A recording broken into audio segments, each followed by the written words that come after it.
ಓಂ ನಮೋ ಭಗವತೆ ವಾಸುದೇವಾಯ. ಓಂ ನಮೋ ಭಗವತೆ ವಾಸುದೇವಾಯ. ಓಂ ನಮೋ ಭಗವತೆ ವಾಸುದೇವಾಯ. ನಾರಾಯಣಂ ನಮಸ್ಕೃತ್ಯ ನರಂ ಚೈವ ನರೋತ್ತಮಂ ದೇವೀಂ ಸರಸ್ವತೀಂ ವ್ಯಾಸಂ ತತೋ ಜಯಮುದೀರಯೇತ್ ನಷ್ಟಪ್ರಾಯಶೋ ಭದ್ರೇಶು ನಿತ್ಯಂ ಭಾಗವತ ಸೇವಯ ಭಗವತಿ ಉತ್ತಮ ಶ್ಲೋಕೆ ಭಕ್ತಿರ್ಭವತಿ ನೈಷ್ಟಿಕಿ. ಓಂ ಅಜ್ಞಾನತಿಮಿರಾಂಧಸ್ಯ ಜ್ಞಾನಾಂಜನಶಲಾಕಯ ಚಕ್ಷುರುನ್ಮೀಲಿತಂ ಯೇನ ತಸ್ಮೈ ಶ್ರೀಗುರವೇ ನಮಃ.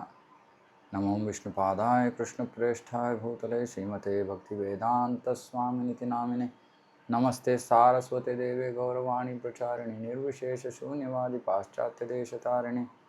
ಜೈ ಶ್ರೀ ಕೃಷ್ಣ ಚೈತನ್ಯ ಪ್ರಭು ನಿತ್ಯಾನಂದ ಶ್ರೀ ಅದ್ವೈತ ಗದಾಧರ ಶ್ರೀವಾಸಾದಿ ಗೌರ ಭಕ್ತವೃಂದ. ಹರೇ ಕೃಷ್ಣ ಕೃಷ್ಣ ಕೃಷ್ಣ ಹರೇ ಹರೇ ಹರೇ ರಾಮ ರಾಮ ರಾಮ ಹರೇ ಹರೇ.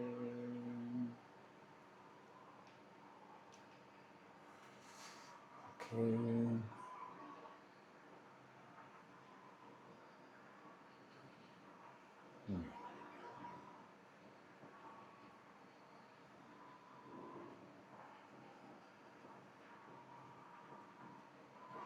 ಹಾಂ, ಇದು ಓದಿದ್ವಿ ನಿನ್ನೆ ಭಾಗವತ ಸ್ಕಂದ 1 ಅಧ್ಯಾಯ 8. ನಿನ್ನೆ 25ನೇ ಶ್ಲೋಕ ಓದಿ. ವಿಪದ ಸಂತು ತಾ ಶಶ್ವತ್ ತತ್ರ ತತ್ರ ಜಗದ್ಗುರೋ ಭವತೋದರ್ಶನಂ ಯತ್ ಸ್ಯಾದ್ ಅಪುನರ್ಭವ ದರ್ಶನಂ. ಸೊ ಕುಂತಿ ಮಹಾರಾಣಿ ಪ್ರಾರ್ಥನೆ ಮಾಡ್ತಾ ಇದ್ದಾಳೆ, ವಿಪದ ಸಂತು ಲೆದ್ದೆರ್ಬಿ ಅಂದರೆ ಮತ್ತೆ ಇರಲಿ, ತೊಂದರೆಗಳಿರಲಿ, ಸಮಸ್ಯೆಗಳಿರಲಿ. ಯಾಕೆ? ಭವತದ್ ದರ್ಶನ ಯತ್ ಸ್ಯಾತ್, ಅದರಿಂದ ಏನಾಗುತ್ತೆ? ನಿನ್ನ ದರ್ಶನ ಸಿಗುತ್ತೆ.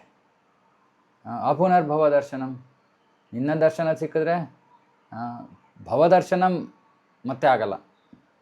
ಭವದರ್ಶನಂ ಅಂದರೆ ಈ ಭೌತಿಕ ಜಗತ್ತಿನಲ್ಲಿ ಜನ್ಮವನ್ನು ತಗೊಳ್ಳಲ್ಲ.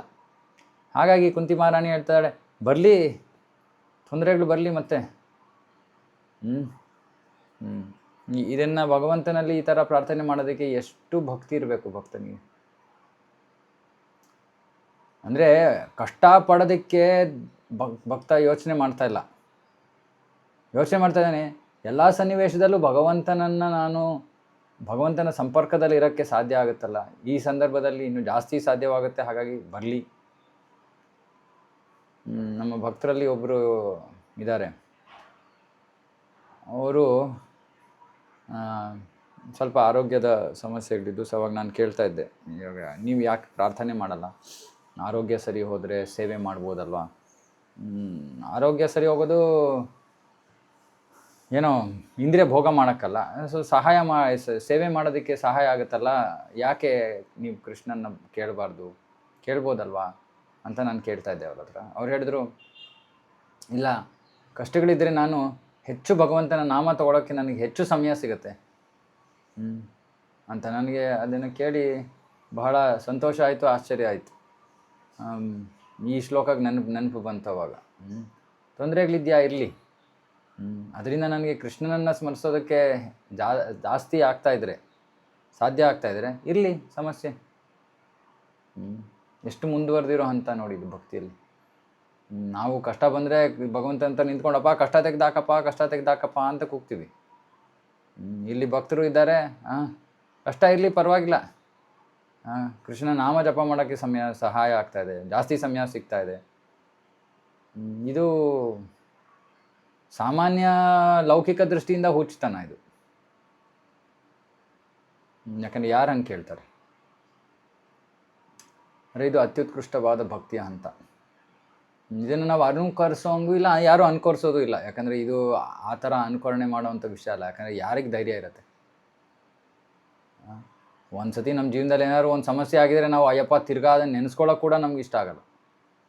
ಅಯ್ಯಪ್ಪ ಬೇಡಪ್ಪ ತಿರ್ಗಾ ಯೋಚನೆ ಕೂಡ ಮಾಡೋಕ್ಕಾಗಲ್ಲ, ತಿರ್ಗಾ ಅದನ್ನು ಅನುಭವಿಸೋಕ್ಕಾಗತ್ತಾ ಅಂತೀವಿ. ಆದರೆ ನೋಡಿ, ಕುಂತಿ ಮಹಾರಾಣಿ ಅಂತ ಭಕ್ತರು ಇರಲಿ, ಮತ್ತೆ ಬರಲಿ, ಅವ್ರಿಗೇನು ಅದರ ಚಿಂತೆ ಇಲ್ಲ, ಯೋಚನೆ ಬರೋಲ್ಲ. ಅಯ್ಯೋ ನೋಡು, ಆ ಸನ್ನಿವೇಶದಲ್ಲಿ ಎಷ್ಟು ನಾನು ಕಷ್ಟಪಟ್ಟೆ, ನಂಗೆ ತಿರ್ಗಾ ಅದು ಬೇಡ ಅಂತ ಅವ್ರಿಗೆ ಯೋಚನೆ ಬರೋಲ್ಲ. ಬರಲಿ. ಯಾಕೆ? ಇನ್ನೂ ಕೃಷ್ಣನ ಸ್ಮರಣೆ ಹೆಚ್ಚಾಗುತ್ತೆ, ಕೃಷ್ಣನ ದರ್ಶನ ಆಗುತ್ತೆ. ಬಹಳ ಅದಕ್ಕೆ ಈ ಪ್ರಾರ್ಥನೆಗಳು ಸಾಮಾನ್ಯವಾದ ವ್ಯಕ್ತಿಯ ಪ್ರಾರ್ಥನೆ ಅಲ್ಲ. ಅವಳು ಮುಂಚೆ ಹೇಳಿದ್ವು, ನಾನು ಸಾಮಾನ್ಯ ಸ್ತ್ರೀ, ನಾನೆಂಗೆ ನಿನ್ನನ್ನು ಅರ್ಥ ಮಾಡ್ಕೊಳ್ಳಿ ಅದು ಇದು ಅಂತ. ಸಾಮಾನ್ಯ ಸ್ತ್ರೀ ಅಲ್ಲ ಕುಂತಿ ಮಹಾರಾಣಿ, ಮಹಾಭಕ್ತರು. ಸೊ ಅದಕ್ಕೆ ಭಾಗವತ ಓದಬೇಕು. ಭಾಗವತ ಓದಿದಾಗ ನಮ್ಗೆ ಗೊತ್ತಾಗುತ್ತೆ, ಅಯ್ಯೋ ನಾನು ಎಷ್ಟು ಸ್ವಾರ್ಥಿಯಾಗಿ ನಾನು ಸ್ವಾರ್ಥದಿಂದ ಜೀವನ ನಡೆಸ್ತಾ ಇದ್ದೀನಿ, ಅಥವಾ ನನಗೆ ಭಗವಂತನ ಮೇಲೆ ಯಾಕೆ ಇಷ್ಟು ನಂಬಿಕೆ ಇಲ್ಲ, ಅಥವಾ ಭಗವಂತನ ಕೃಪೆಗಾಗಿ ನಾನು ಯಾಕೆ ಕೃಪೆ ಸಿಗೋಕ್ಕೋಸ್ಕರ ಯಾಕೆ ನಾನು ಪ್ರಾರ್ಥನೆ ಮಾಡ್ತಾ ಇಲ್ಲ. ಲೌಕಿಕವಾಗಿ ಜೀವನ ಚೆನ್ನಾಗಿ ಆಗಬೇಕು ಅನ್ನೋದನ್ನ ಬೇಕಾದ್ರೆ ನಾವು ಎಲ್ಲರೂ ಕೇಳ್ತಾರೆ. ಆದರೆ ಭಗವಂತನ ಸೇವೆಯಲ್ಲಿ ತೊಡಗೋಕ್ಕೆ, ಭಗವಂತನ ಸ್ಮರಿಸೋದಕ್ಕೆ, ಭಗವಂತನ ನಾಮ ಜಪ ಮಾಡೋದಕ್ಕೆ ಅವಕಾಶ ಸಿಗುತ್ತೆ ಅಂದರೆ ಅದಕ್ಕೋಸ್ಕರ ಏನು ಬೇಕಾದ್ರೂ ಮಾಡೋಕ್ಕೆ ಸಿದ್ಧ ಶುದ್ಧ ಭಕ್ತರು. ಇದು ಅದ್ಭುತವಾದ ಶ್ಲೋಕ. ಓಕೆ, ಮುಂದುವರಿಯೋಣ. 26. ಇದು ಚೆನ್ನಾಗಿದೆ. ಜನ್ಮೈಶ್ವರ್ಯ ಶ್ರುತ ಶ್ರೀಭಿರ್ಯೇದಮಾನ ಮದಪ್ಪುಮಾನ್ ನೈವಾರ್ಹತ್ಯ ಅಭಿಧಾತುಂ ವೈ ತ್ವಾಮಕಿಂಚನ ಗೋಚರಂ. ಇದಕ್ಕೆ ಈ ಶ್ಲೋಕಗಳೆಲ್ಲ ತುಂಬ ಅದ್ಭುತವಾದ ಶ್ಲೋಕಗಳು. ಇಲ್ಲಿ ಕೃಷ್ಣ ಇಲ್ಲಿ ಕುಂತಿ ಮಹಾರಾಣಿ ಹೇಳ್ತಾ ಇದ್ದಾರೆ, ಜನ್ಮೈಶ್ವರ್ಯ ಶ್ರುತ ಶ್ರೀಭಿರ್. ಜನ್ಮ ಐಶ್ವರ್ಯ ಶ್ರುತ ಶ್ರೀ. ಜನ್ಮ ಒಳ್ಳೆಯ ಜನ್ಮ, ಐಶ್ವರ್ಯ ಶ್ರುತ ಅಂದರೆ ಶಿಕ್ಷಣ, ಎಜುಕೇಷನ್. ಶ್ರೀಭಿ ಅಂದರೆ ಸೌಂದರ್ಯ. ಏದಮಾನ ಮದಪ್ಪುಮಾನ್. ಯಾರು ಇದನ್ನು ಹೊಂದಿರ್ತಾರೋ ಅವರು ಉನ್ಮತ್ತರಾಗ್ತಾರೆ. ಅಂದರೆ ಇದೆಲ್ಲ ಧರ್ಮ ಅರ್ಥ ಕಾಮ ಮೋಕ್ಷ. ಇದು ಧರ್ಮ ಪುಣ್ಯ. ಅಂದರೆ ನಾನು ಒಳ್ಳೆ ಜನ್ಮವನ್ನು ಪಡ್ಕೋಬೇಕು, ಒಳ್ಳೆ ಸಾಕಷ್ಟು ಐಶ್ವರ್ಯ ಇರಬೇಕು, ಒಳ್ಳೆ ಶಿಕ್ಷಣ ಇರಬೇಕು, ದೈಹಿಕ ಸೌಂದರ್ಯ ಇರಬೇಕು ಅಂತ ಯಾರು ತಮ್ಮ ಜೀವನ ಪರಿಸ್ಥಿತಿಯನ್ನು ಅಭಿವೃದ್ಧಿಗೊಳಿಸ್ಕೊಳ್ಳೋಕ್ಕೆ ಅಥವಾ ಅದನ್ನು ಉತ್ತಮವಾಗಿಸ್ಕೊಳ್ಳೋಕ್ಕೆ ಯಾರು ಪ್ರಯತ್ನ ಮಾಡ್ತಾ ಇದ್ದಾರೋ, ಅಂದರೆ ಆರ್ಥಿಕ ಅಥವಾ ಭೌತಿಕ ಪ್ರಗತಿಯ ಪಥದಲ್ಲಿ ಯಾರಿದ್ದಾರೋ, ಇಲ್ಲಿಗೆ ಕುಂತಿ ಹೇಳ್ತಿದ್ರೆ ಇದು ತುಂಬ ಮುಖ್ಯವಾದದ್ದು. ಮದಪ್ಪುಮಾನ್, ಅದರಿಂದ ಅವರು ಉನ್ಮತ್ತರಾಗಿರ್ತಾರೆ. ಹಾಗಾಗಿ ತ್ವಾಂ ಅಭಿಧಾತುಂ ವೈ ತ್ವಾಂ ಅಕಿಂಚನ ಗೋಚರಂ. ಅಭಿಧಾತುಂ ಅಂದರೆ ನಿನ್ನನ್ನು ಭಾವಪೂರ್ವಕವಾಗಿ ನಿನ್ನನ್ನು ಉದ್ದೇಶಿಸೋದು, ಅಥವಾ ನಿನ್ನನ್ನು ಕರೆಯೋದು, ಅಥವಾ ನಿನಗೆ ಸೇವೆಯನ್ನು ಮಾಡೋದು ಅವರಿಂದ ಸಾಧ್ಯ ಇಲ್ಲ. ಯಾಕೆಂದರೆ ನೀನು ಅಕಿಂಚನ ಗೋಚರ. ಅಕಿಂಚನ ಗೋಚರ ಅಂದರೆ ಯಾರು ಲೌಕಿಕವಾಗಿ ಝೀರೋ ಆಗಿಬಿಟ್ಟಿದ್ದಾರೆ, 0 ಆಗಿಬಿಟ್ಟಿದ್ದಾರೆ, ಅಥವಾ ಲೌಕಿಕವಾಗಿ ಅವರು ಮುಗ್ದಿದೆ ಜೀವನ ಅಂದರೆ ಮೃತರಾಗೋಗಿದ್ದಾರೆ ಅಂತಲ್ಲ. ಭೌತಿಕವಾಗಿ ಯಾವ ವಿಷಯವನ್ನು ಪಡ್ಕೊಳ್ಳೋ ಒಂದು ಆಸಕ್ತಿ ಯಾರಿಗೆ ಇಲ್ವೋ, ಅಥವಾ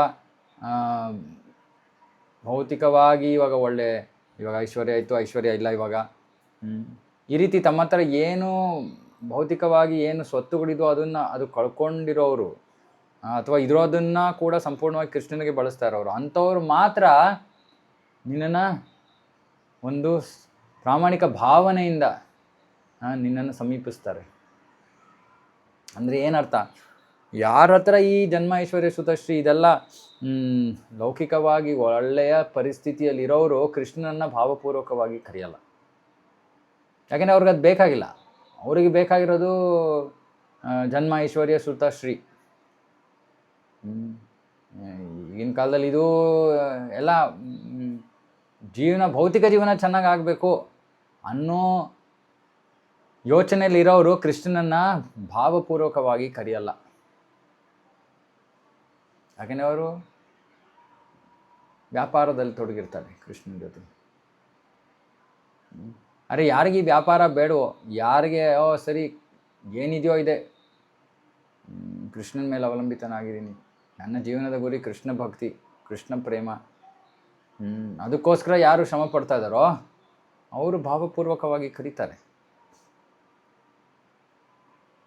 ಪ್ರಾಮಾಣಿಕ ಭಾವನೆ, ಕೃಷ್ಣನ ಸಂತೃಪ್ತಿಗೋಸ್ಕರ ಜೀವನ ನಡೆಸೋದು, ಕೃಷ್ಣನ ಸಂತೃಪ್ತಿಗೋಸ್ಕರ ಭಕ್ತಿ ಮಾಡೋದು, ಇದು ಪ್ರಾಮಾಣಿಕ ಭಾವನೆ. ನೋಡೋಣ ಪ್ರಭುಪಾದರ ಭಾವಾರ್ಥದ ತಾತ್ಪರ್ಯ. ಭೌತಿಕ ಅಭಿವೃದ್ಧಿ ಅಂದರೆ ಒಳ್ಳೆ ಮನೆತನದಲ್ಲಿ ಜನ್ಮ, ಸಾಕಷ್ಟು ಹಣವನ್ನು ಹೊಂದಿರೋದು, ಶಿಕ್ಷಣ ಮತ್ತು ಆಕರ್ಷಿಸುವಂತಹ ವೈಯಕ್ತಿಕ ಸೌಂದರ್ಯ. ಪ್ರಭುಪಾದ ಹೇಳ್ತಾರೆ ಆಕರ್ಷಿಸುವಂತಹ ವೈಯಕ್ತಿಕ ಸೌಂದರ್ಯ. ಯಾಕಂದರೆ ಈ ಭೌತಿಕ ಜಗತ್ತಿನಲ್ಲಿ ವೈಯಕ್ತಿಕ ಸೌಂದರ್ಯ ಅಂದರೆ ಅದು ಉದ್ದೇಶನೇ ಇನ್ನೊಬ್ಬರನ್ನು ಆಕರ್ಷಿಸೋದು. ಅದಕ್ಕೆ ಅದು ಕಾಮ. ಕಾಮ ಅಂದರೆ ಯಾರೋ ನನ್ನನ್ನು ನೋಡಿ ನಾನು ಇದ್ದೀನಿ, ನಾನು ಚೆನ್ನಾಗಿರೋ ಬಟ್ಟೆ ಹಾಕ್ಕೊಂಡಿದ್ದೀನಿ, ನಾನು ಚೆನ್ನಾಗಿರೋ ಆಭರಣಗಳನ್ನು ಧರಿಸಿದ್ದೀನಿ ಅಂತ ಯಾರಾದರೂ ಹೇಳಿದ್ರೆ ನನಗೆ ಸಂತೋಷ ಆಗುತ್ತೆ. ಇನ್ನೊಬ್ಬರನ್ನು ಆಕರ್ಷಿಸೋದಕ್ಕೋಸ್ಕರ ನಮ್ಮನ್ನು ನಾವು ಚೆನ್ನಾಗಿ ಡ್ರೆಸ್ ಮಾಡ್ಕೋತೀವಿ ಹೊರತು ನಮ್ಗೆ ಬೇರೆ ಉದ್ದೇಶ ಇಲ್ಲ.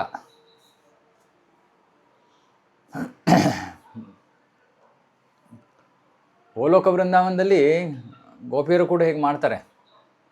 ರಾಧಾರಾಣಿ, ಗೋಪಿಯರು ಎಲ್ಲರೂ ಅವರ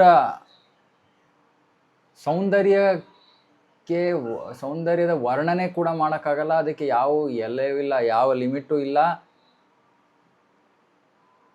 ಈ ಭೌತಿಕ ಜಗತ್ತಿನಲ್ಲಿ ಏನಾದರೂ ಸೌಂದರ್ಯ ಅಂತ ಇದ್ದರೆ ಅದು ಅವರ ಸೌಂದರ್ಯದ ಒಂದು ಹನಿ ಡ್ರಾಪ್. ಅವರ ವೈಯಕ್ತಿಕ ಸೌಂದರ್ಯವನ್ನು ಊಹಿಸೋಕ್ಕೂ ಆಗಲ್ಲ, ವರ್ಣಿಸೋಕ್ಕೂ ಆಗಲ್ಲ. ಅಲ್ಲದೆ ಅವರು ತಮ್ಮನ್ನು ಅಷ್ಟು ಅದ್ಭುತವಾದ ಸೌಂದರ್ಯ, ಅದರ ಮೇಲೆ ಸೊಗಸಾಗಿ ವಸ್ತ್ರಗಳನ್ನು ಧರಿಸ್ತಾರೆ, ಆಭರಣಗಳನ್ನು, ಅಲಂಕಾರ ಎಲ್ಲವನ್ನು ಮಾಡ್ಕೋತಾರೆ. ಆದರೆ ಅವರ ಉದ್ದೇಶ ಒಂದೇ, ಕೃಷ್ಣನ ಸಂತೃಪ್ತಿ. ಅಥವಾ ನಂದ ಮಹಾರಾಜನ ಹತ್ರ ಸಾಕಷ್ಟು ಸಂಪತ್ತಿದೆ, ಆದರೆ ಅವರ ಉದ್ದೇಶ ಏನು? ಕೃಷ್ಣನ ಸಂತೃಪ್ತಿ. ಗೋಲೋಕ ವೃಂದಾವನದಲ್ಲಿ ಇವೆಲ್ಲ ಯಾರು ಪಡ್ಕೊಂಡಿದ್ರು ಕೂಡ ಪಡ್ಕೊಂಡಿರೋ ಏನು ಅವ್ರ ಬಳಿ ಏನಿದೆಯೋ ಅದೆಲ್ಲವನ್ನ ಕೃಷ್ಣನಿಗೆ ಬಳಸೋದಕ್ಕೆ ಅವರು ಸಂತೋಷವಾಗಿ ಬಳಸ್ತಾರೆ. ಆದರೆ ಭೌತಿಕ ಜೀವನದಲ್ಲಿ ಇದೆಲ್ಲ ಇರೋರು ಏನು ಮಾಡ್ತಾರೆ? ಸಾಮಾನ್ಯವಾಗಿ ತಮಗೋಸ್ಕರನೇ ಬಳಸ್ಕೋತಾರೆ. ಇವಾಗ ನಾವು ನೋಡ್ತೀವಿ, ಇವಾಗ ಜನ್ಮಾಷ್ಟಮಿಗೋಸ್ಕರ ನಮ್ಮ ಭಕ್ತರೆಲ್ಲ ದಾನ ಕಲೆಕ್ಟ್ ಮಾಡೋಕ್ಕೆ ಹೋಗ್ತಾ ಇದ್ದಾರೆ. ಬೀದಿಗಳಲ್ಲಿ ಜನರನ್ನು ಆಮಂತ್ರಿಸೋದಕ್ಕೆ, ದಾನ ಕಲೆಕ್ಟ್ ಮಾಡೋದಕ್ಕೆ ಇತ್ಯಾದಿ. ಅಲ್ಲಿ ನಮ್ಮ ಭಕ್ತರು ಹೇಳ್ತಾ ಇರ್ತಾರೆ ಎಷ್ಟೊಂದು ಕಥೆಗಳು. ಯಾರೋ ಟೀ ಮಾರೋರು ಪಾಪ ಅವ್ರಿಗೆ ದಿನದಲ್ಲಿ ಎಷ್ಟು ಸಂಪಾದನೆ ಮಾಡ್ತಾ ಇರ್ಬೋದು. ಅವರು ಹೀಗೆ ಜನ್ಮಾಷ್ಟಮಿ ಅಂದ ತಕ್ಷಣ ಯೋಚನೆ ಮಾಡಿದೆ ಒಂದು ಕ್ಷಣ ಜೇಬಲ್ಲಿ 100 ರೂಪಾಯಿ ಇದ್ದರೆ 100 ರೂಪಾಯಿ ಕೊಟ್ಬಿಡ್ತಾರೆ. ಅವ್ರ ದಿನದಲ್ಲಿ ಅವ್ರ ಪ್ರಾಫಿಟ್ ಅಂತ ಕೈಗೆ ಬರೋದೇ 100 ರೂಪಾಯಿ ಇರ್ಬೋದು, ಎಲ್ಲ ಖರ್ಚೆಲ್ಲ ಹೋಗಿ. ಆದರೆ ಅವ್ರು ಯೋಚನೆ ಮಾಡಲ್ಲ. ಯಾಕೆ? ಭಾವನೆ ಇದೆ ಕೃಷ್ಣನ ಪ್ರತಿ. ದೊಡ್ಡ ದೊಡ್ಡ ಅಂಗಡಿಗಳು ಸಾವಿರಾರು ರೂಪಾಯಿಗಳನ್ನು ಪ್ರತಿದಿನ ಅವರು ಸಂಪಾದನೆ ಮಾಡ್ತಾ ಇರ್ಬೋದು, ಆದರೆ ದುಡ್ಡು ಕೊಡಲ್ಲ. ಭೌತಿಕ ಜಗತ್ತಿನ ನನ್ನ ಹತ್ರ ದುಡ್ಡಿದ್ರೆ ಅದು ನನಗೆ ಬೇಕಾಗಿರೋದು, ನಾನು ಯಾಕೆ ಅದನ್ನು ಬೇರೆಯವ್ರು ಕೊಡಬೇಕು? ಅದು ದೇವರಿಗೆ, ಅಯ್ಯೋ ದೇವ್ರಿಗೆ ಏನಕ್ಕೆ ಕೊಡಬೇಕು? ಅದು ಅನಾಥಾಲಯಕ್ಕೆ ಕೊಡ್ತೀನಿ ಬೇಕಾದ್ರೆ, ದೇವರು ಕೊಡಲ್ಲ. ಅರೆ ಯಾರ ಹತ್ರ ಅಷ್ಟೊಂದು ಏನೂ ಸೌಕರ್ಯಗಳಿಲ್ವೋ ಅವರು ಎಷ್ಟು ಸಂತೋಷವಾಗಿ ಕೊಡ್ತಾರೆ. ಸೊ ಹಾಗಾಗಿ ಈ ರೀತಿ ಯಾರು ಭೌತಿಕವಾಗಿ ಹಣ, ಸಂಪತ್ತು, ಸ್ಥಾನ ಅಥವಾ ಸೌಂದರ್ಯ ಅಂತೂ ಜನರು ತಮ್ಮನ್ನು ತಾವು ಚೆನ್ನಾಗಿ ಇನ್ನೊಬ್ಬರ ಮುಂದೆ ಚೆನ್ನಾಗಿ ಕಾಣಿಸ್ಬೇಕು ಅನ್ನೋ ಉದ್ದೇಶದಿಂದ ಎಷ್ಟು ಖರ್ಚು ಮಾಡ್ತಾರೆ. ನಾ ಹೇಳಿದ್ನಲ್ಲ, ಬ್ಯೂಟಿ ಅಂತೆ, ಪಾರ್ಲರ್ ಅಂತೆ, ಇದಂತೆ ಅದಂತೆ, ಸಾವಿರ ವಿಷಯಗಳಿದೆ. ಎಲ್ಲದರ ಉದ್ದೇಶ ಅಷ್ಟೇ, ಯಾರು ನೋಡ್ಬಿಟ್ಟು ನನ್ನ ತುಂಬ ಚೆನ್ನಾಗಿದ್ದೀರಾ, ತುಂಬ ಚೆನ್ನಾಗಿದೆ ಅಂದ್ಬಿಟ್ರೆ ಆಗೋಯ್ತು. ಅದೇ ಜೀವನದ ಗುರಿ. ಜೀವನವನ್ನು ವ್ಯರ್ಥ ಮಾಡ್ತಿದ್ದಾರೆ. ಅದಕ್ಕೆ ಹೇಳ್ತಾರೆ, ಯಾರು ಈ ರೀತಿ ಭೌತಿಕವಾಗಿ ಮುಳುಗಿದಾರೋ ಅವರು ಹುಚ್ಚರಾಗಿದ್ದಾರೆ. ಭೌತಿಕ ವಿಷಯಗಳನ್ನು ಪಡ್ಕೊಳ್ಳೋ ವಿಷಯದಲ್ಲಿ ಹುಚ್ಚರಾಗೋಗಿದ್ದಾರೆ. ಮತ್ತು ಅವರ ಪ್ರಕಾರ ಇದೇ ಆಧುನಿಕ ಸಮಾಜದ ಪ್ರಗತಿ. ನಮ್ಮ ಹತ್ರ ಎಷ್ಟು ಭೌತಿಕ ಐಶ್ವರ್ಯದ ವಸ್ತುಗಳಿವೆ, ಫೋನುಗಳು, ಗಾಡಿಗಳು, ಹಾಳು ಮೂಳು ಆಭರಣ, ಅದು ಇದು ಎಲ್ಲ ಮುಳುಗೋಗ್ಬಿಟ್ಟಿದ್ದಾರೆ. ಜನ ಹುಚ್ಚರಾಗ್ಬಿಟ್ಟಿದ್ದಾರೆ. ಆ ಥರ ಹುಚ್ಚರಾಗಿರೋರು ಅವರು ಕೃಷ್ಣನನ್ನು ಕರೆಯೋದೇ ಇಲ್ಲ. ಕರೆಯೋದಕ್ಕೆ ಅವಕಾಶ ಕೊಟ್ಟರೂ ಕೂಡ ಅದರಲ್ಲಿ ಯಾವ ಭಾವನೆ ಇರೋದಿಲ್ಲ. ಅದು ವ್ಯಾಪಾರನೇ ಇರುತ್ತೆ ಹೆಚ್ಚು ಕಡಿಮೆ.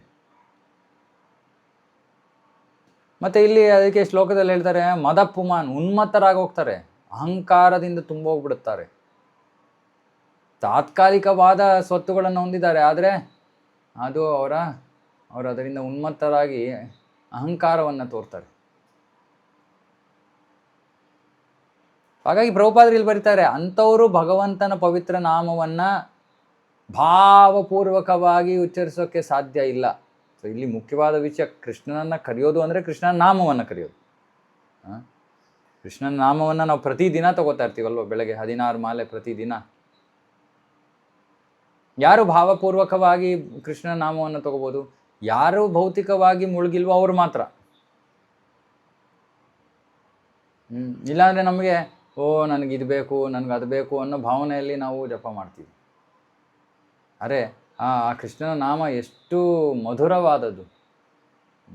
ಆ ಕೃಷ್ಣನ ನಾಮವನ್ನು ಭಾವಪೂರ್ವಕವಾಗಿ ತಗೊಂಡ್ರೆ ಅದಕ್ಕಿಂತ ಅದ್ಭುತವಾದ ಕಾರ್ಯ ಇನ್ನೊಂದಿಲ್ಲ.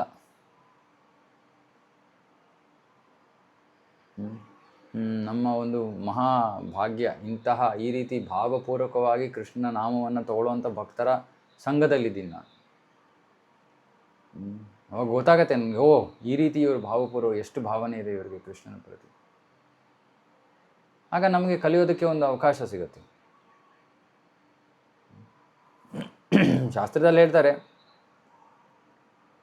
ಒಬ್ಬ ವ್ಯಕ್ತಿ ಸುಮ್ಮನೆ ಒಂದು ಸತಿ ಕೃಷ್ಣನ ನಾಮವನ್ನು ತಗೊಂಡ್ರೆ, ಪವಿತ್ರ ನಾಮವನ್ನು ತಗೊಂಡ್ರೆ, ಅವನು ಮಾಡೋಕ್ಕಾಗದೇ ಇರೋಷ್ಟು ಪಾಪದಿಂದ ಅವನು ಮುಕ್ತನಾಗೋಗ್ತಾನೆ. ಮಾಡೋಕ್ಕಾಗದೇ ಇರೋಷ್ಟು, ಮಾಡಿರೋದಲ್ಲ, ಮಾಡಿರೋದೇನೇ ನಾಶ ಆಗೋಗುತ್ತೆ. ಮಾಡೋಕ್ಕಾಗದೇ ಇರೋಷ್ಟು ಅಂದರೆ ಭವಿಷ್ಯದಲ್ಲೂ ಕೂಡ ಅವ್ರೇನಾದ್ರು ತಪ್ಪು ಪಾಪ ಕಾರ್ಯಗಳು ಮಾಡಿದ್ರು ಕೂಡ ಮಾಡೋಕ್ಕಾಗದೇ ಇರುವಷ್ಟು ಪಾಪಗಳು ನಾಶವಾಗೋಗುತ್ತೆ. ಅಂದರೆ ಅಷ್ಟು ಪವಿತ್ರ ನಾಮ, ಅಷ್ಟು ಪವಿತ್ರವಾದದ್ದು, ಅಷ್ಟು ಪ್ರಬಲವಾದದ್ದು. ಅದನ್ನು ಆ ರೀತಿಯಲ್ಲಿ, ಸರಿಯಾದ ರೀತಿಯಲ್ಲಿ ಅದನ್ನು ಉಚ್ಚಾರ ಮಾಡಿದ್ರೆ ಅದರಿಂದ ಬೇಕಾದಷ್ಟು ಅದರಲ್ಲಿ ಶಕ್ತಿ ಇದೆ. ನಾಮ ಅಕಾರಿ ಬಹುಧಾ ನಿಜ ಸರ್ವಶಕ್ತಿ ತತ್ರಾರ್ಪಿತ ನಿಯಮಿತ ಸ್ಮರಣೆಯ ಕಾಲ. ಚೈತನ್ಯ ಮಹಾಪ್ರಭು ಹೇಳ್ತಾರೆ, ಅದರಲ್ಲಿ ಎಲ್ಲ ಶಕ್ತಿಗಳನ್ನು ಅಡಗಿಸಿದ್ದಾನೆ ಕೃಷ್ಣ ತನ್ನ ನಾಮದಲ್ಲಿ. ಅಷ್ಟು ಶಕ್ತಿ ಇದೆ. ಮಾಡೋಕ್ಕಾಗದೇ ಇರೋಷ್ಟು ಪಾಪಗಳು ಕೊಚ್ಕೊಂಡು ಹೊಟ್ಟೋಗುತ್ತೆ. ಆದರೆ ಅದಕ್ಕೆ ಬೇಕಾಗಿರೋದು ಈ ರೀತಿ ಭಾವಪೂರ್ವಕವಾಗಿ ಕಲಿಯೋದು. ಎಷ್ಟು ಭಾವನೆಯಿಂದ ನಾವು ಕೃಷ್ಣನ ನಾಮವನ್ನು ತಗೋತೀವಿ ಅನ್ನೋದ್ರ ಮೇಲೆ ಇವೆಲ್ಲ ಅವಲಂಬಿತವಾಗಿದೆ. ಅದಕ್ಕೆ ಇಲ್ಲಿ ಪ್ರಭುಪಾದರು ತುಂಬ ಅದ್ಭುತವಾದ ಭಾವ ತಾತ್ಪರ್ಯ ಇದೆ, ಅದ್ಭುತವಾದದ್ದು. ಅಸಹಾಯಕ ವ್ಯಕ್ತಿ, ಒಬ್ಬ ಅಸಹಾಯಕ ವ್ಯಕ್ತಿ ಭಾವಪೂರ್ವಕವಾಗಿ ಕೃಷ್ಣನ ನಾಮವನ್ನು ತಗೋತಾನೆ. ಇವಾಗ ಅಸಹಾಯಕ ವ್ಯಕ್ತಿ ಅಂದರೆ ಯಾರು ಅಸಹಾಯಕರು? ಕೆಲವರು ಭೌತಿಕವಾಗಿ ಅಸಹಾಯಕರಾಗಿರ್ತಾರೆ. ತುಂಬ ಜೀವನದಲ್ಲಿ ಕಷ್ಟಗಳು, ಆರ್ಥಿಕ ಸಮಸ್ಯೆ, ಇನ್ನೊಂದು ಸಮಸ್ಯೆ, ಮತ್ತೊಂದು ಸಮಸ್ಯೆ, ಕಷ್ಟ ಆದಮೇಲೆ ಕಷ್ಟವನ್ನು ಎದುರಿಸ್ತಾ ಇದ್ದಾರೆ, ಬಹಳ ಅಸಹಾಯಕತೆಯನ್ನು ಅನುಭವಿಸ್ತಾರೆ. ಅವರು ಕೂಡ ಕೃಷ್ಣನ ನಾಮವನ್ನು ಭಾವಪೂರ್ವಕವಾಗಿ ತಗೋತಾರೆ. ಅವರ ಉದ್ದೇಶ ಇರ್ಬೋದು, ಈ ಕಷ್ಟಗಳಿಂದ ನಾನು ಹೊರಗಡೆ ಬರಬೇಕು ಅಂತ. ತೊಂದರೆ ಇಲ್ಲ, ಆದರೆ ಭಾವಪೂರ್ವಕವಾಗಿ ತಗೋತಾರೆ. ಆದರೆ ಇನ್ನೊಬ್ಬರು ಅಸಹಾಯಕರು ಯಾರು? ಇನ್ನೊಂದು ವರ್ಗದ ಅಸಹಾಯಕ ಜೀವಿಗಳು ಅಂದರೆ ಅವರಿಗೆ ಕೃಷ್ಣ ಬೇಕು, ಆದರೆ ಕೃಷ್ಣ ಸಿಗ್ತಾ ಇಲ್ಲ. ಆ ಅಸಹಾಯಕತೆಯಿಂದ ಅವರು ಭಾವಪೂರ್ವಕವಾಗಿ ಕೃಷ್ಣನ ನಾಮವನ್ನು ತಗೊಳ್ತಾರೆ. ಇವಾಗ ಈ ಎರಡು ವರ್ಗದ ಭಕ್ತರು ಕೂಡ ಪ್ರಗತಿಯನ್ನು ಸಾಧಿಸ್ತಾರೆ. ಆದರೆ ಯಾರು ಲೌಕಿಕವಾಗಿ ಸಂತೃಪ್ತರಾಗಿದ್ದಾರೆ ಅವ್ರಿಗೆ ಕೃಷ್ಣನ ನಾಮವಾದ ಜಪ ಒಂದು ಆಯಿತು, ಏನೋ ಒಂದು ಕೆಲಸ, ದಿನದಲ್ಲಿ ಒಂದು ಕೆಲಸ, ಇನ್ನೊಂದು ಕೆಲಸ ಮಾಡಿಬಿಡ್ತೀನಿ. ಯಾವಾಗಲೂ ಒಂದೊಂದು ಸತಿ ಅವರು ಭಗವಂತನ ನಾಮವನ್ನು ತಗೋಬೋದು, ಆದರೆ ಅದರಲ್ಲಿ ಯಾವ ಭಾವನೆಯೂ ಇರೋದಿಲ್ಲ. ಹಾಗಾಗಿ ಭೌತಿಕ ಅಭಿವೃದ್ಧಿ, ಇದು ಜನ್ಮ ಐಶ್ವರ್ಯ ಸುತಶ್ರೀ, ಅವು ಭಕ್ತಿಯ ಪಥದಲ್ಲಿ ಮುಂದುವರಿಯೋಕ್ಕೆ ಅಡೆತಡೆಗಳಾಗೋಗುತ್ತೆ. ಅಡೆತಡೆಗಳಾಗೋಗುತ್ತೆ. ಸೊ ಅದಕ್ಕೆ ನಾವು ನಿರ್ಧಾರ ಮಾಡಬೇಕು ಜೀವನದಲ್ಲಿ, ನನಗೆ ಲೌಕಿಕ ಅಭಿವೃದ್ಧಿ ಬೇಕೋ ಕೃಷ್ಣ ಬೇಕು. ಲೌಕಿಕ ಅಭಿವೃದ್ಧಿ ಬೇಕು ಅಂದರೆ ಕೃಷ್ಣ ಸದ್ಯಕ್ಕಂತೂ ಸಿಗಲ್ಲ. ಯಾಕೆಂದರೆ ಹೃದಯದಲ್ಲಿ ಆವಾಗ ಕೃಷ್ಣನಿಗೆ ಜಾಗ ಇಲ್ಲ. ಹೃದಯದಲ್ಲಿ ಬೇರೆ ವಿಷಯಗಳಿವೆ. ಹೃದಯದಲ್ಲಿ ಅಂದರೆ ಮನಸ್ಸಿನಲ್ಲಿ ಇದು ಬೇಕು ಅದು ಬೇಕು ಇನ್ನೊಂದು ಬೇಕು, ಅದೇ ನಮಗೆ ಮುಖ್ಯವಾಗಿ ಹೋಗೋದ್ರಿಂದ ಕೃಷ್ಣನಿಗೋಸ್ಕರ ಜಾಗ ಇಲ್ಲ ಹೃದಯದಲ್ಲಿ. ಹಾಗಾಗಿ ಸದ್ಯಕ್ಕಂತೂ ಕೃಷ್ಣ ಸಿಗಲ್ಲ. ಸದ್ಯಕ್ಕೆ ಅಂದರೆ ಎಲ್ಲಿ ತನಕ, ಈ ಹುಚ್ಚು ಹೋಗೋ ತನಕ ಕೃಷ್ಣ ಸಿಗಲ್ಲ. ಈ ಭೌತಿಕ ಅಭಿವೃದ್ಧಿಯ ಹುಚ್ಚು ಹೋಗೋ ತನಕ ಆಧ್ಯಾತ್ಮಿಕ ಅಭಿವೃದ್ಧಿ ಸಾಧ್ಯವಾಗೋದಿಲ್ಲ. ಮತ್ತು ಆತ್ಮಗಳಾಗಿ ನಾವು ಇದ್ರ ಬಗ್ಗೆ ಯೋಚನೆ ಮಾಡಬೇಕು. ನಾವು ಅಸಹಾಯಕರಾಗಿ ಪಶುಗಳಂತೆ ಜೀವನ ನಡೆಸ್ಬಾರ್ದು. ಇವಾಗ ಪಶುಗಳು ಅಸಹಾಯಕರು. ಇವಾಗ ನಾಯಿಗೆ ಬೊಗಳಲೇಬೇಕು, ಅದೇನದು ಯೋಚನೆ ಮಾಡೋಕ್ಕಲ್ಲ. ನಾನು ಬೊಗಳ್ತಾ ಇರೋದ್ರಿಂದ ಯಾರಿಗಾದ್ರೂ ತೊಂದರೆ ಆಗ್ತಾ ಇದೆಯಾ, ಅದಕ್ಕೆ ಆ ಸಾಮರ್ಥ್ಯ ಇಲ್ಲ. ಯಾಕೆಂದರೆ ಅದು ನಾಯಿಯ ಜನ್ಮವನ್ನು ತೊಗೊಂಡಿದೆ. ಆದರೆ ಮನುಷ್ಯರಾಗಿ ನಾವು ಯೋಚನೆ ಮಾಡಬೇಕು, ಹೌದು ನಾನು ಇಷ್ಟೊಂದು ಭೌತಿಕ ವಿಷಯಗಳ ಹಿಂದೆ ಓಡ್ತಾ ಇದ್ದರೆ ಏನು ಪ್ರಯೋಜನ? ಇವತ್ತಿದೆ ನಾಳೆ ಹೋಗುತ್ತೆ, ಅದು ಅನುಭವನೂ ಆಗಿರುತ್ತೆ. ಅದೊಂದು. ಎರಡನೇದು, ಇದೆಲ್ಲ ಇರೋದು ದೇಹಕ್ಕೋಸ್ಕರ. ನಾನು ದೇಹ ಅಲ್ಲ, ನಾನು ಆತ್ಮ.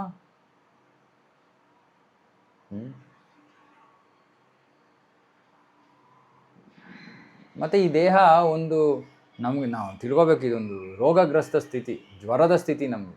ಈ ಶರೀರಕ್ಕೆ ಸಂಬಂಧಿತವಾದ ವಿಷಯಗಳು ಇದೆಲ್ಲ ಒಂದು ಜ್ವರದಿಂದ ಗ್ರಸ್ತರಾಗಿದ್ದೀವಿ ನಾವು. ಮತ್ತು ಸಾಮಾನ್ಯವಾಗಿ ನಾವು ಜ್ವರವನ್ನು ಕಡಿಮೆ ಮಾಡೋಕ್ಕೆ ಪ್ರಯತ್ನ ಮಾಡ್ತೀವಿ ಹೊರತು ಹೆಚ್ಚಿಸೋದಕ್ಕೆ ಪ್ರಯತ್ನ ಮಾಡಲ್ಲ ಅಲ್ವಾ? ಆದರೆ ಲೌಕಿಕ ಜ್ವರವನ್ನು ನಾವು ಹೆಚ್ಚೋಕ್ಕೆ ಪ್ರಯತ್ನ ಮಾಡ್ತಾ ಇದ್ದೀವಿ ಯಾವಾಗಲೂ. ನನ್ನ ಜೀವನದಲ್ಲಿ ಭೌತಿಕ ಅಭಿವೃದ್ಧಿ ಆಗಬೇಕು ಅನ್ನೋದು ಅಂದರೆ ಏನರ್ಥ? ಈ ಜ್ವರವನ್ನು ಹೆಚ್ಚಿಸೋದು. ಮತ್ತು ಇಲ್ಲಿ ಒಂದು ಮುಖ್ಯವಾದ ವಿಷಯವನ್ನು ಬರೀತಾ ಇದ್ದಾರೆ ಪ್ರಭುಪಾದರು. ಭಯ ಪಡಬಾರ್ದು. ಅದು ಏನಿದೆಯೋ ನಾನು ಹೇಳ್ತಾ ಇದ್ದೀನಿ. ಆಧ್ಯಾತ್ಮಿಕವಾಗಿ ಮುಂದುವರೆದಿರೋ ವ್ಯಕ್ತಿಗಳ ಒಂದೊಂದು ಸತಿ ಲೌಕಿಕವಾಗಿ ಏನೂ ಇಲ್ಲದವರು ಆಗ್ತಾರೆ. ಅಂದರೆ ಲೌಕಿಕವಾಗಿ ಎಲ್ಲವನ್ನು ಕಳ್ಕೊಂಡು ಬಿಡ್ತಾರೆ. ಎಲ್ಲರಿಗೂ ಆಗಲ್ಲ, ಇದು ಬಹಳ ಮುಂದುವರೆದಿರುವಂಥ ವಿಶೇಷ ಜೀವಿಗಳು. ಯಾಕೆ? ಇದರ ಉದ್ದೇಶ ಏನು? ಉದಾಹರಣೆಗೆ ಪ್ರಭುಪಾದರ ಜೀವನದಲ್ಲಿ ಪ್ರಭುಪಾದರು ಫಾರ್ಮಸ್ಯೂಟಿಕಲ್ ಇಂಡಸ್ಟ್ರಿ ಅಂದರೆ ಒಂದು ಏನೋ ಬಿಸ್ನೆಸ್ ಇತ್ತು, ಅವ್ರದ್ದು ಫಾರ್ಮಾ ಬಿಸ್ನೆಸ್ ಇತ್ತು. ಅದನ್ನು ಸ್ಥಾಪನೆ ಮಾಡೋಕ್ಕೆ ಸಾಕಷ್ಟು ಪ್ರಯತ್ನ ಮಾಡಿದ್ರು. ಮತ್ತೆ ಪ್ರಯತ್ನ ಮಾಡ್ತಾರೆ, ಮತ್ತೆ ವಿಫಲರಾಗ್ತಾರೆ.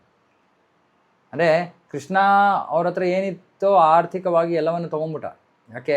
ಅದೇನಾದರೂ ಬಿಸ್ನೆಸ್ಸು ಸ್ವಲ್ಪ ಸಕ್ಸಸ್ ಆಗಿದರೆ ಅವಾಗ ಅವ್ರು ಏನು ಮಾಡ್ತಾಯಿದ್ರು? ಅವರ ಸಮಯ ಎಲ್ಲ ಬಿಸ್ನೆಸ್ಗೋಸ್ಕರ ಕೊಡ್ತಾಯಿದ್ರು. ಕೃಷ್ಣ ಭಕ್ತಿಯನ್ನು ಪ್ರಚಾರ ಮಾಡೋ ಕಾರ್ಯದಲ್ಲಿ ಹೇಗೆ ತೊಡಗ್ತಾಯಿದ್ರು? ಸೊ ಇಂಥ ವಿಶೇಷ ಭಕ್ತರಿಗೆ ಕೃಷ್ಣ ಏನು ಮಾಡ್ತಾನೆ, ಇದು ಅವರ ಒಂದು ಪ್ರಚಾರ ಕಾರ್ಯ ಅಥವಾ ಏನೋ ಒಂದು ಧ್ಯೇಯ ಇದೆ, ಅದನ್ನು ಪೂರೈಸೋದಕ್ಕೆ ಇದು ಅಡೆತಡೆ ಆಗುತ್ತೆ ಅಂದ್ಬಿಟ್ಟು ಕೃಷ್ಣ ಏನು ಮಾಡ್ತಾನೆ, ಅದನ್ನು ತೊಗೊಂಡ್ಬಿಡ್ತಾನೆ. ಆದರೆ ಇದು ಎಲ್ಲರಿಗೂ ಆಗಲ್ಲ, ಹೆದರಬೇಡಿ. ಆದರೆ ಪ್ರಭುಪಾದರು ಇಲ್ಲಿ ಬರೀತಾರೆ, ಹೀಗೆ ಲೌಕಿಕವಾಗಿ ನಾವು ಕೆಳಮಟ್ಟಕ್ಕೆ ಇಳಿದ್ರೆ ಜ್ವರ ಕಡಿಮೆ ಆಗ್ತಾ ಇದೆ ಅನ್ನೋ ಒಂದು ಒಳ್ಳೆಯ ಸಂಕೇತ ಅದು. ಆದರೆ ಹಾಗೆ ಆಗಬೇಕು ಅಂತಲ್ಲ. ಇವಾಗ ಉದಾಹರಣೆಗೆ ಯಾರ ಹತ್ರನೂ ಹಣ ಇದೆ, ಹಣಕ್ಕೆ ಬಹಳ ಅಂಟ್ಕೊಂಡು ಬಿಟ್ಟಿದ್ದು ನಾವು, ಜೊತೆಗೆ ಕೃಷ್ಣನೂ ಬೇಕು ಅಂತ ನಾವು ಆ ಥರ ಒಂದು ಮನೋಭಾವದಲ್ಲಿದ್ದರೆ ಕೃಷ್ಣ ಏನು ಮಾಡ್ತಾನೆ ಅವಾಗ, ನಿನಗೆ ಹಣನೂ ಬೇಕು ನಾನು ಬೇಕು, ಎರಡೂ ಆಗಲ್ಲ. ಅವಾಗ ಕೃಷ್ಣ ಏನು ಮಾಡ್ತಾನೆ, ಆ ಹಣವನ್ನು ಕಿತ್ಕೊಂಡು ಬಿಡ್ತಾನೆ.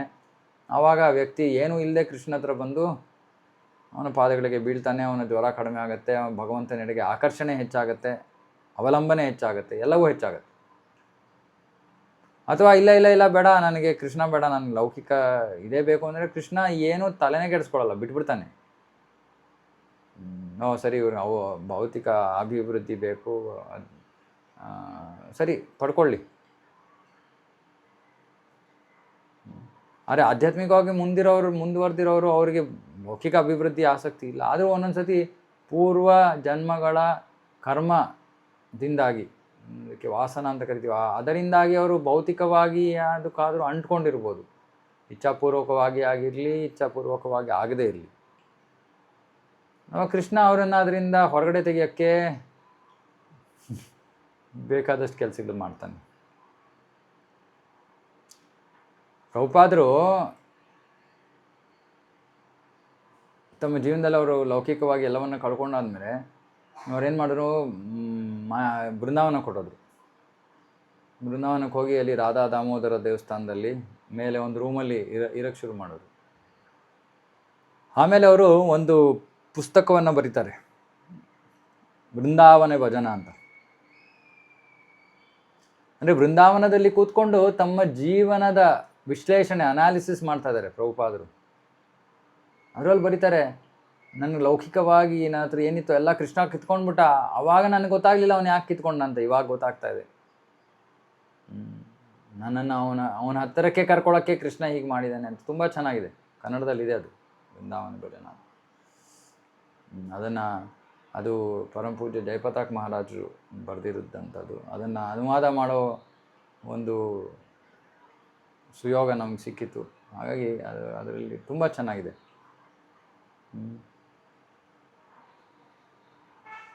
ಆ ರೀತಿ ಆಧ್ಯಾತ್ಮಿಕವಾಗಿ ಮುಂದುವರಿಬೇಕು, ಲೌಕಿಕವಾಗಿ ಮುಂದುವರಿಬೇಕು ಅನ್ನೋರಿಗೆ ಕೃಷ್ಣ ಸ್ವಲ್ಪ ಕೆಲಸಗಳು ಮಾಡ್ತಾನೆ. ಆ ಕೆಲಸಗಳನ್ನ ಜೀರ್ಣಿಸ್ಕೊಳ್ಳೋಕ್ಕೆ ಅಥವಾ ಅದನ್ನು ಅರ್ಥ ಮಾಡ್ಕೊಳ್ಳೋಕ್ಕೆ ತುಂಬ ಸಮಯ ಬೇಕಾಗತ್ತೆ. ಹೇಳಿದ್ನಲ್ಲ, ಪ್ರಭುಪಾದರಿಗೆ ಒಂದು ರೀತಿಯಲ್ಲಿ ಅರ್ಥ ಆಗದೆ ಇರೋ ರೀತಿಯಲ್ಲಿ ಅವ್ರು ಹೇಳ್ತಾರೆ, ನಂಗೆ ಅರ್ಥ ಆಗಲಿಲ್ಲ ಇವಾಗ ಗೊತ್ತಾಗ್ತಾ ಇದೆ. ಕೆಲವೊಮ್ಮೆ ಅದು ಬಹಳ ವರ್ಷಗಳು ತಗೊಳುತ್ತೆ. ಅದು ಏನು ಆಯಿತು, ಯಾಕೆ ಆಯಿತು ಅನ್ನೋದನ್ನು ಅರ್ಥ ಮಾಡ್ಕೊಳ್ಳೋದು. ಅರೆ ಇದರ ಉದ್ದೇಶ ಏನು? ಭಕ್ತನನ್ನು ಭಗವಂತನ ಹತ್ತಿರಕ್ಕೆ ಕರ್ಕೊಳ್ಳೋಕೆ ಅಷ್ಟೇ, ಇನ್ನೇನು ಇಲ್ಲ. ಕೃಷ್ಣನಿಗೇನು ನಾವು ಕಷ್ಟಪಟ್ಟರೆ ಅವನಿಗೇನು ಸಂತೋಷನ ಆಗುತ್ತೆ? ಅವನು ನಮ್ಮ ತಂದೆ, ಅಹಂ ಬೀಜ ಪ್ರದಪಿತ. ಹಾಗಾಗಿ ಅವನಿಗೆ ಖಂಡಿತ ಸಂತೋಷ ಏನಾಗಲ್ಲ ನಾವು ಕಷ್ಟಪಡ್ತಾ ಇದ್ರೆ, ದುಃಖದಲ್ಲಿದ್ದರೆ.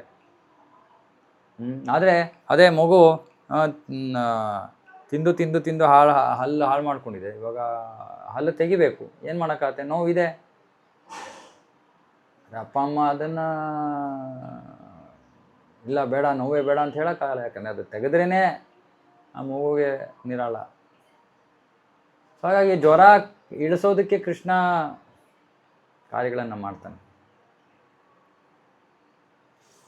ಅದಕ್ಕೆ ಅದು ಮಾರುತಿ ವ್ಯಾನ್ ಇರುತ್ತೆ, ಮಾರುತಿ ವ್ಯಾನ್ ಸ್ಟಾರ್ಟ್ ಆಗದೆ ಇರೋ ಮಾರುತಿ ವ್ಯಾನ್, ಹಿಂದೆಯಿಂದ ಅದನ್ನು ತಳ್ತಾರಲ್ಲ, ಅದು ಆ ರೀತಿ.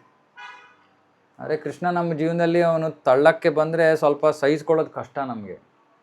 ಅದಕ್ಕೆ ನಾನು ಸಾಮಾನ್ಯವಾಗಿ ಹೇಳ್ತೀನಿ ಭಕ್ತರಿಗೆ, ಕೃಷ್ಣ ಏನು ಹೇಳ್ತಾ ಇದ್ದಾನೋ ಅದನ್ನು ಪಾಲನೆ ಮಾಡಿಬಿಡಿಯಪ್ಪ. ಗುರುಗಳು ಏನು ಹೇಳ್ತಾ ಇದ್ದಾರೆ ಪಾಲನೆ ಮಾಡೋಕ್ಕೆ ಪ್ರಯತ್ನ ಮಾಡಿಬಿಡಿ. ಸುಮ್ಮನೆ ಸುಲಭ ಆಗುತ್ತೆ, ಮುಂದುವರಿತೀವಿ, ಮತ್ತು ನಮಗೆ ಜೀವನದಲ್ಲಿ ಶಾಕ್ ಟ್ರೀಟ್ಮೆಂಟ್ ಇರಲ್ಲ. ಯಾಕಂದರೆ ಕೃಷ್ಣ ಒಂದೊಂದ್ಸತಿ ಅವನ ಕೈ ಹಾಕಿದ್ರೆ ಶಾಕ್ ಟ್ರೀಟ್ಮೆಂಟ್, ಅದು ಶಾಕ್ ಟ್ರೀಟ್ಮೆಂಟ್ ತಡ್ಕೊಳೋಕ್ಕಾಗಲ್ಲ, ನಮ್ಗೆ ಕಷ್ಟ ಆಗುತ್ತೆ. ಅಫ್ಕೋರ್ಸ್ ಅವ್ನು ಯಾರು ತಡ್ಕೊಳೋಕ್ಕಾಗೋ ಅವರು ಕೊಡೋದು ಇಲ್ಲ ಅವನು.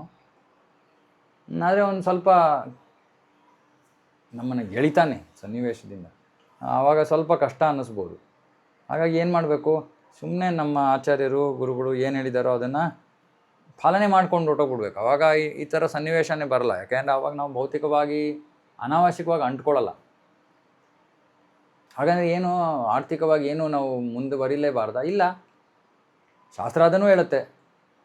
ಶುದ್ಧ ಭಕ್ತರು ಅವರ ಜೀವನದಲ್ಲಿ ಅವರು ಲೌಕಿಕವಾಗಿ ಮುಂದುವರಿತಾರೆ, ಅಲೌಕಿಕವಾಗಿ ಮುಂದುವರಿತಾರೆ.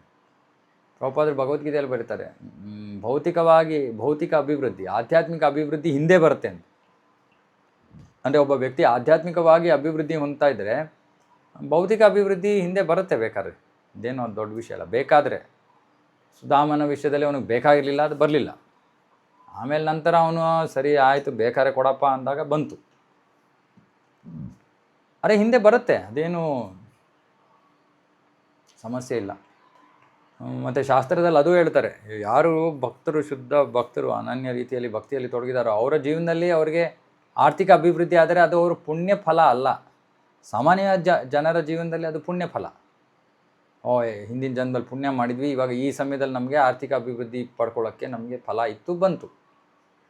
ಆದರೆ ಭಕ್ತರ ಜೀವನದಲ್ಲಿ ಹಾಗಲ್ಲ. ಭಕ್ತರ ಜೀವನದಲ್ಲಿ ಅವರು ಶುದ್ಧ ಭಕ್ತರು ಆರ್ಥಿಕವಾಗಿ ಮುಂದುವರಿತಾ ಇದ್ದಾರೆ ಅಂದರೆ ಅದು ಕೃಷ್ಣನ ನೇರ ವಿಶೇಷ ಕೃಪೆ. ಕಿತ್ಕೊಳ್ಳೋದು ಅವನ ಕೃಪೆ, ಕೊಡೋದು ಅವನ ಕೃಪೆ, ಎರಡೂ ಮಾಡ್ತಾನೆ. ಬರೀ ಕಿತ್ಕೊಳ್ಳೋದು ಮಾತ್ರ ಅಲ್ಲ ಅವನ ಕೆಲಸ, ಕೊಡೋದು ಕೊಡ್ತಾನೆ. ಯಾಕೆ ಗೊತ್ತು? ನಾನು ಇವ್ರಿಗೆ ಎಷ್ಟು ಕೊಟ್ರು ಇವ್ರು ನನ್ನ ಸೇವೆಗೋಸ್ಕರ ಉಪಯೋಗಿಸ್ತಾರೆ, ಇವ್ರೇನು ಸಿಕ್ಕಾಕೊಳ್ಳೋದಿಲ್ಲ. ಹಾಗೆ ಕೃಷ್ಣ ಕೊಡ್ತಾನೆ. ಅರೆ ಇಲ್ಲಿ ಮುಖ್ಯವಾದ ವಿಷಯ, ಆ ಜ್ವರ ಕಡಿಮೆ ಆಗಬೇಕು. ಜ್ವರ ಇದೆ ನಮ್ಗೆ ಇವಾಗ, ಈ ಲೌಕಿಕ ಜ್ವರ ಕಡಿಮೆ ಆಗಬೇಕು.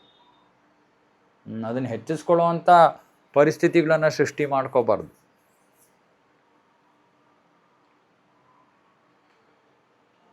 ಇಲ್ಲಾಂದರೆ ಜೀವನದ ಗುರಿಯ ಬಗ್ಗೆ ಹೆಚ್ಚು ಹೆಚ್ಚು ದಿಗ್ಭ್ರಾಂತರಾಗ್ತೀವಿ, ಭ್ರಮೆಗೆ ಹೊಟ್ಟೋಗ್ತೀವಿ, ಗೊತ್ತಿಲ್ಲ ಜೀವನದ ಗುರಿ ಏನು ಅಂತ. ಸುಮ್ಮನೆ ಹಣ ಸಂಪತ್ತು, ಅಲ್ಲಿ ಹೋಗು ಇಲ್ಲಿ ಹೋಗು, ಇದೇ ಜೀವನ. ಆ ರೀತಿ ಜೀವನ ನಡೆಸ್ಬಾರ್ದು. ಯಾಕಂದರೆ ಅವಾಗ ಜೀವನದ ಗುರಿ ಏನು ಅಂತಲೇ ಮರ್ತೋಗ್ಬಿಡ್ತೀವಿ, ಆಮೇಲೆ ಲೌಕಿಕ ಸ್ಥಿತಿಗೆ ಇಳಿದು ಬಿಡ್ತೀವಿ. ಅಂದರೆ ಅದರ ಅರ್ಥ ಏನು? ಭಗವತ್ ನಾಮ ಪ್ರಾಪ್ತಿ ಆಗಲ್ಲ. ಸೊ ಈ ಶ್ಲೋಕದಲ್ಲಿ ಮುಖ್ಯವಾದ ವಿಷಯ, ಭಾವಪೂರ್ವಕವಾಗಿ ಭಗವಂತನ ನಾಮವನ್ನು ತಗೋಬೇಕು. ಸೊ ಇವಾಗ ಒಂದು 5 ನಿಮಿಷ ಇದ್ರ ಬಗ್ಗೆ ಸ್ವಲ್ಪ ಹೇಳ್ತೀನಿ. ಯಾಕೆಂದರೆ ಇದು ಜಪವನ್ನು ಹೇಗೆ ಮಾಡಬೇಕು ಅನ್ನೋ ಒಂದು ವಿಷಯ. ನಾನೇನು ಬಹಳ ಪ್ರಗತಿ ಹೊಂದಿರುವಂತಹ ಭಕ್ತ ಅಲ್ಲ, ಆದರೆ ನಾನೇನು ಪ್ರಭುಪಾದರ ಪುಸ್ತಕಗಳಿಂದ, ನಮ್ಮ ಆಚಾರ್ಯರ ಪುಸ್ತಕಗಳಿಂದ ನಾನು ಏನು ತಿಳ್ಕೊಂಡಿದ್ದೀನೋ ಅದನ್ನು ಹೇಳ್ತೀನಿ.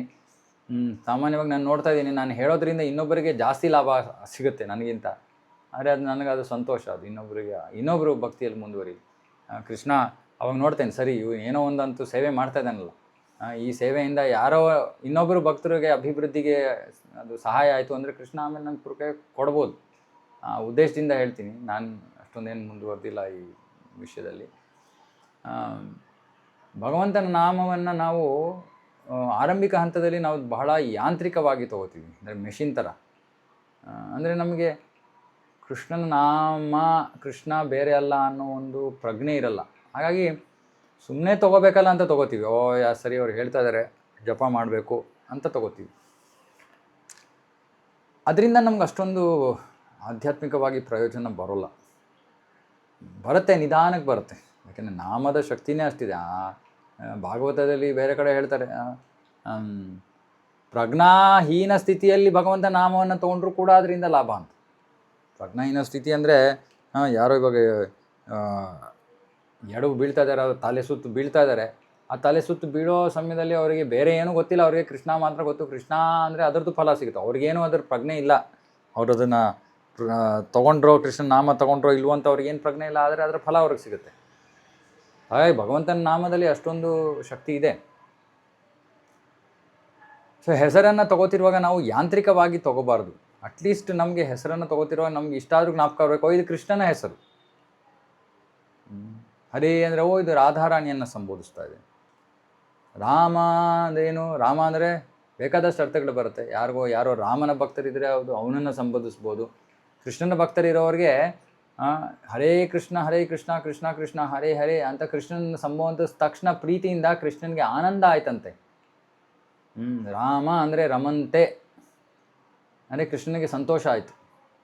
ಹಾಗಾಗಿ ಆ ಸಂತೋಷವಾಗಿರುವಂಥ ಕೃಷ್ಣನ ಸಂಬೋಧಿಸ್ತಾ ಇದ್ದೀವಿ ಮಹಾಮಂತ್ರದ 2ನೇ ಭಾಗದಲ್ಲಿ. ಈಗ ನಮ್ಮ ಆಚಾರ್ಯರು ಬೇರೆ ಬೇರೆ ಅರ್ಥಗಳನ್ನು ಕೊಡ್ತಾರೆ. ಆದರೆ ಕೃಷ್ಣನಿಗೆ ಸಂತೃಪ್ತಿ ಆಗೋದು ಯಾವಾಗ ಅಂದರೆ ನಾವು ಭಾವಪೂರ್ವಕವಾಗಿ ಅವನ ಹೆಸರನ್ನು ತಗೊಂಡಾಗ.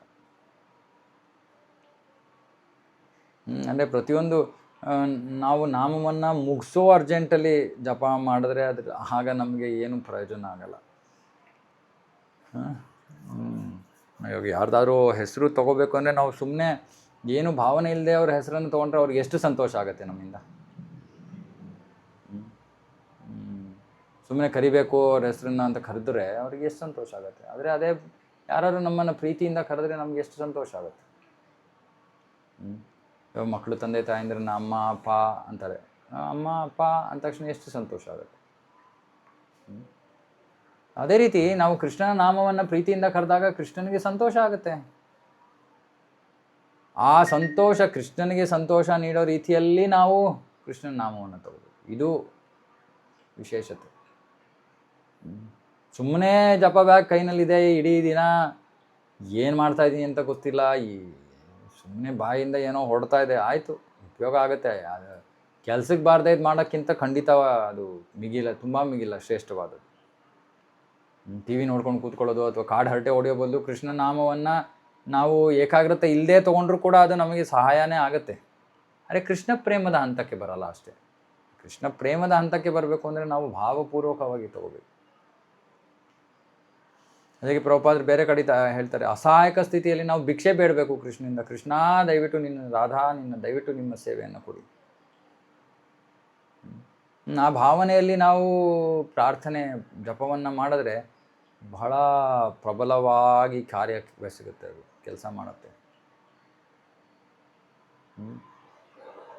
ಅದಕ್ಕೆ ಜಪವನ್ನು ನಾವು ಸಂಪೂರ್ಣ ಏಕಾಗ್ರತೆಯೊಂದಿಗೆ ಮಾಡೋಕ್ಕೆ ಪ್ರಯತ್ನ ಮಾಡಬೇಕಂದ್ರೆ ಸಂಪೂರ್ಣ ದೈಹಿಕವಾಗಿ ಮಾನಸಿಕವಾಗಿ ಸ್ವಸ್ಥ ಸ್ಥಿತಿಯಲ್ಲಿರಬೇಕು. ಅಂದರೆ ದಿನದಲ್ಲಿ ಮೊದಲ ಕಾರ್ಯ ಅದಾಗಿರಬೇಕು. ಯಾಕಂದರೆ ಆಮೇಲೆ ದೇಹ ಮನಸ್ಸು ಎರಡೂ ಒಂದು ಸ್ವಲ್ಪ ಕ್ಷೀಣಿಸುತ್ತೆ ದಿನ ಮುಂದುವರಿತಾ. ಬೆಳಗಿನ ಜಾವ ಯಾವ ಬೇರೆ ಥರ ಒಂದು ಡಿಸ್ಟರ್ಬೆನ್ಸ್ ಇರಲ್ಲ ನಮಗೆ. ಆವಾಗ ಆ ಮನಸ್ಸು ದೇಹ ಎಲ್ಲವನ್ನೂ ಕೃಷ್ಣನ ಜಪದಲ್ಲಿ, ಕೃಷ್ಣನ ನಾಮದ ಉಚ್ಚಾರದಲ್ಲಿ, ಶ್ರವಣದಲ್ಲಿ ನಾವು ತೊಡಗಿಸ್ಬಿಟ್ರೆ, ಮತ್ತು ಹೇಳೋಣ ಆರಂಭದಲ್ಲಿ ಭಿಕ್ಷಾಪೂರ್ವಕ ಭಾವ, ಅಯ್ಯೋ ದಯವಿಟ್ಟು ಕೊಡಿ ನನಗೆ ನಿಮ್ಮ ಸೇವೆ ಕೊಡಿ, ನಾನು ಅಯೋಗ್ಯ, ಇಲ್ಲಿ ಭೌತಿಕವಾಗಿ ಸಿಕ್ಕಾಕೊಂಡಿದ್ದೀನಿ, ಬೇರೆ ಮಾರ್ಗ ಇಲ್ಲ ಅನ್ನೋ ಒಂದು ಭಾವನೆಯೊಂದಿಗೆ ನಾವು ಅವರ ಸೇವೆಗಾಗಿ ಪ್ರಾರ್ಥನೆ ಮಾಡಬೇಕು. ಆವಾಗ ಪ್ರಗತಿ ಅನ್ನೋದು ಪ್ರಾರಂಭ ಆಗತ್ತೆ. ನಾಮದಲ್ಲಿ ಅಷ್ಟು ಶಕ್ತಿ ಇದೆ. ಇದು ಒಂದು ಕೆಲಸ ಮಾಡೋಕ್ಕಾದ್ರೆ ನಮಗೆ ಮನಸ್ಸನ್ನು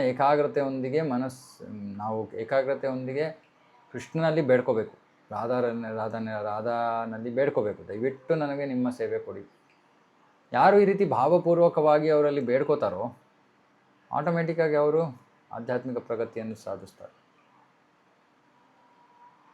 ಸೊ ಬೆಳಗ್ಗೆ ಜಪ ಮಾಡಿ, ಮತ್ತು ಯಾಂತ್ರಿಕವಾಗಿ ಮಾಡಬೇಡಿ, ಅರ್ಜೆಂಟಾಗಿ ಮಾಡಬೇಡಿ, ಅಡುಗೆ ಮಾಡ್ತಿರುವಾಗ ಮಾಡಬೇಡಿ, ಮಕ್ಕಳನ್ನ ಸ್ಕೂಲಿಗೆ ಬಿಡ್ತಿರುವಾಗ ಮಾಡಬೇಡಿ. ಅದಕ್ಕೆ ಬೇರೆ ಸಮಯ ಕೊಟ್ಟು, ಅದಕ್ಕೆ ಪ್ರಾಮುಖ್ಯತೆಯನ್ನು ಕೊಟ್ಟು, ಅದಕ್ಕೆ ನಮ್ಮಲ್ಲಿರೋ ಶಕ್ತಿಯನ್ನು, ಸ್ಫೂರ್ತಿಯನ್ನು ಕೊಟ್ಟು ನಾವು ಜಪವನ್ನು ಮಾಡಬೇಕು, ಮತ್ತು ಭಾವನೆಯೊಂದಿಗೆ ಮಾಡಬೇಕು. ಆವಾಗ ನಾವು ನಿಜವಾಗಲೂ ಪ್ರಗತಿಯನ್ನು ಸಾಧನೆ ಮಾಡೋಕ್ಕೆ ಸಾಧ್ಯವಾಗುತ್ತೆ.